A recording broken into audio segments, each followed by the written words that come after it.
Okay. अभी तक जिन crops की हमने बात की वो सब हमारी ईटिंग क्रॉप्स हैं, जो हमारी नेसेसिटीज़ खाने पीने की कंप्लीट करते हैं। उनको एक्सपोर्ट तो हम करते हैं, लेकिन उतना नहीं जितना बाकी को करते हैं।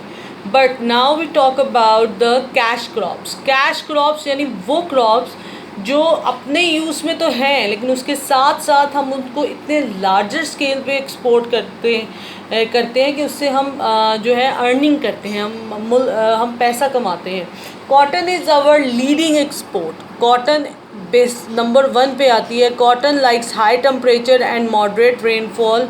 जो है हमें उसका टेम्परेचर होता है, और पाकिस्तान में बहुत ज़्यादा कॉटन को प्रोड्यूस किया जाता है, कॉटन की थिंग्स को प्रोड्यूस किया जाता है और बाहरी दुनिया में एक्सपोर्ट किया जाता है। पाकिस्तान दुनिया में 4th नंबर पे आता है कॉटन प्रोड्यूसर में, यानी हम और पूरी दुनिया की 10% कॉटन जो है वो पाकिस्तान में प्रोड्यूस की जाती है।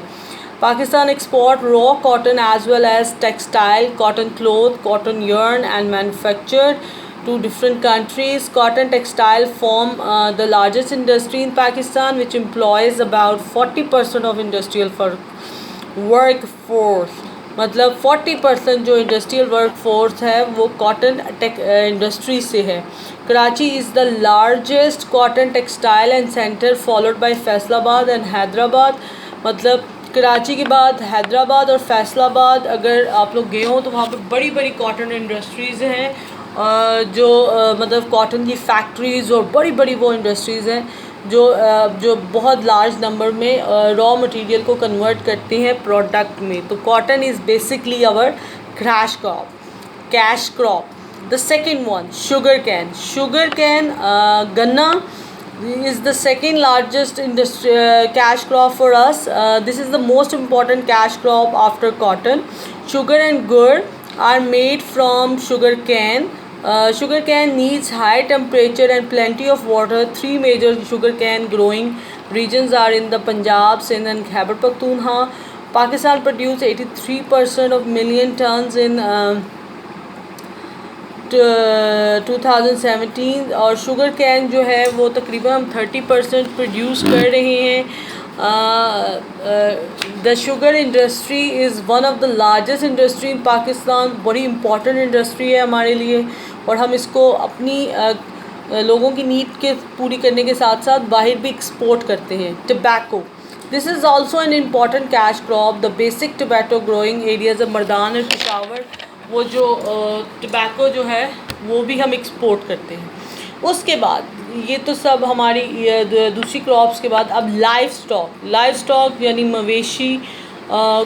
मवेशियों का सिस्टम जो होता है जो हम रखते हैं, ये भी पाकिस्तान के लिए बहुत ज़रूरी है और पाकिस्तान इसमें बहुत ज़्यादा नंबर्स में है। Live stock plays important role in Pakistan agriculture. Pakistan is one of the world largest milk producer. Pakistan उन कंट्रीज़ में आता है जहाँ पे मिल्क बहुत ज़्यादा प्रोड्यूस किया जाता है। अंडरलाइंस ऑल इम्पॉर्टेंट लाइन्स, जितनी आपको लाइन्स अंडरलाइन हुई हुई हैं उन सबको आपने अंडरलाइन करना है और इसकी रीडिंग भी करनी है, और थॉरो रीडिंग भी। शीप और गोट का भी हमारे पास काफ़ी ज़्यादा सिस्टम है, चोलिस्तान की तरफ, थर्ड की तरफ, क्योंकि वहाँ की जो शीप से हैं उनकी एक तो मीट तो खाया जाता है, लेकिन उनकी स्किन से जो है उनके ऊन से हम कारपेट बनाते हैं, क्योंकि वो उनकी ऊन जो है वो हार्ड होती है। तो वो हार्ड ऊन जो उनकी ऊन है उससे रफ़ कारपेट्स अच्छे बनते हैं, मतलब उसके कारपेट्स अच्छे बनते हैं। Pakistan has favourable climate condition for farming livestock stock. Pakistan की जो क्लाइमेट कंडीशन है ना वो बहुत ज़बरदस्त है, क्योंकि वो फिर जानवरों को इतना अफेक्ट नहीं करती। तो फिर ऑब्वियसली जब आपकी लाइफ स्टॉक होगी तो मिल्क आपका अपना, मीट अपना, बटर, चीज़, ये सब चीज़ें बनाना आपके लिए बहुत आसान हो जाती है। टर्न द पेज ना, ठीक है। और अब जो सेकंड टॉपिक है इस चैप्टर लेसन का, एरीगेशन।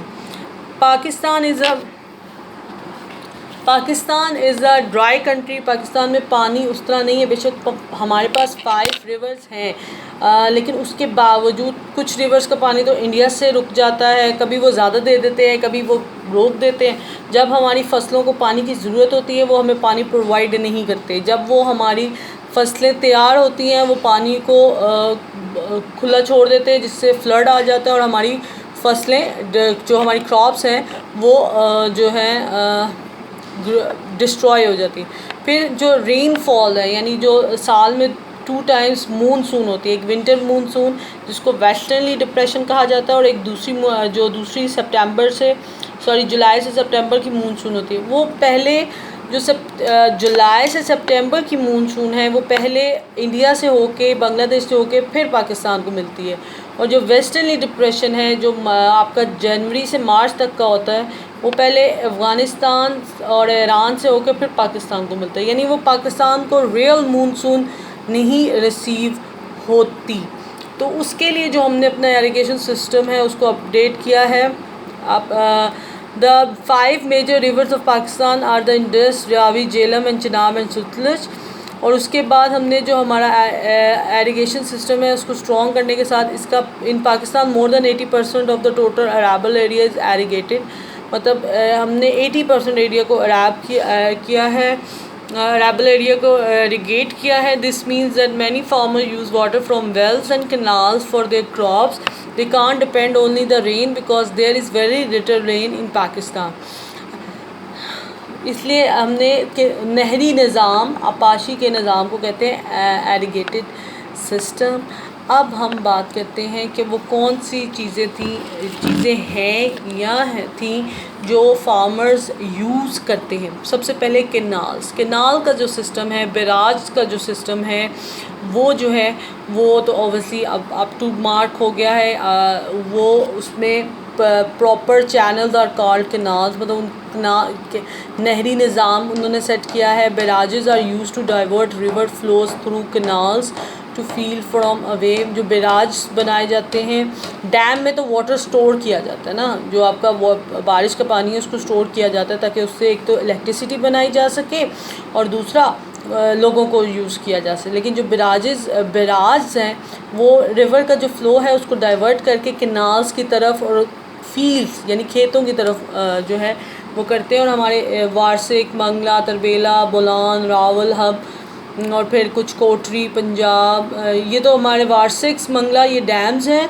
और बैराजेस हमारे कोटरी, पंजनात, गुड्डू, सखर, तनाज़ा, तौंसा, ये हमारे बैराजेस हैं। ये तो एक अप टू मार्क है जो हम कर रहे हैं चीज़ें। चरसा ये एक बहुत पुराना तरीका है। ये जैसे पिक्चर में देखें बुल ऐसे घूम रहा है और पानी उससे निकल रहा है, तो ये एक तरीका है। फिर पर्शियन व्हील भी इसका अपग्रेडेड फॉर्म था। चरसा में सिर्फ एक क्या उसको कहते हैं, एक बॉक्स पानी निकलता था। पर्शियन व्हील में उन्होंने एक पूरा चैनल लगा दिया। अभी भी गाँव के एरियाज़ की तरफ देखें तो आपको लगा हुआ नज़र आएगा, वो बकेट डिप होते हैं और फिर ढेर सारा पानी उसमें से निकलता है। उसके बाद जो बलूचिस्तान की तरफ एक और तरीका था karez. The karez is a water tunnel under the ground. Some और टनल्स आर 10, मतलब उसमें ये होता था कि पहाड़ों से जो चश्मा आ रहा था तो उससे एक टनल बनाते थे और वो पानी बस आता, उस पर कोई स्टॉप नहीं लगा होता था, जिससे एक्सेसिव वो खेतों तक पानी ले आते थे। लेकिन जब वो पानी हद से ज़्यादा यूज़ हो जाता था और मतलब वो एक बेनिफिशियल था भी, लेकिन उसका ड्रॉबैक ज़्यादा था। फिर ट्यूबवेल का आप सबको पता है कि वो क्या है और ट्यूबवेल्स में क्या होता है। तो बेसिकली अब हमारा इरिगेटेड सिस्टम है वो हमारा जो कैनाल सिस्टम है वो हमारा इरिगेटेड सिस्टम वो बेस्ट है, वो बहुत अच्छा है। हमने अपने 80% एरिया को इरिगेटेड सिस्टम पे डाल दिया है जो हमारा एग्रीकल्चर एरिया है। लेकिन फिर भी हमें अभी इस पे और काम करने की ज़रूरत है, क्योंकि हमें डैम्स की ज़्यादा ज़रूरत है। हमें डैम्स की बहुत ज़्यादा ज़रूरत है। पॉपुलेशन बढ़ रही है, पानी सिर्फ एक तो पानी से आपने बिजली भी प्रोड्यूस करनी है एंड देन आपने लोगों तक भी तो पानी पहुंचाना है। तो dams are very important to us as compared to agriculture point of view or as compared to a local point of view. That's all. I hope you get my points. Okay. Now come to your exercise.